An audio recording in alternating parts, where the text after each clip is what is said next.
we hike to the top of the mountains and we get to the view and we take some Instagrammable pictures, and then we go home, and you miss all the things along the way. Like, I rarely get to the end of a trail. For me right now, being in the city, I'm trying to hike like everybody and get some exercise, and it's all I can do to force myself to stay on that trail. And so I think the one thing that I would say to people is to slow down. This idea of slow travel. Use your getting exercise as one exercise. If you want to get in shape, that's one way. But you need to just sit and find a spot that you go to all the time. To find a place in nature, even if it's your backyard or your window or your balcony, and you just sit there.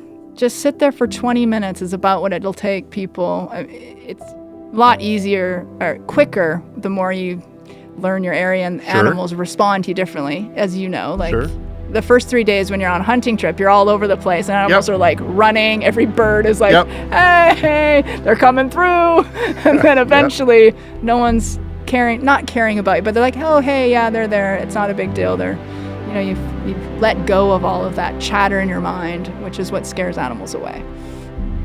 So I just slow down, just sit in the forest, just go to the park and sit there and see what you can see. And eventually all those animals are going to not just used to you there, but they'll accept you. Pretty soon the squirrel's not going to be like alarming you for 15 minutes, right? Yes. All the little brown birds will be quiet when you're walking through the trail eventually. They're not going to be like, human coming, and the next bird picks it up. And you'll eventually get that energy about yourself that's with nature rather than I'm just visiting.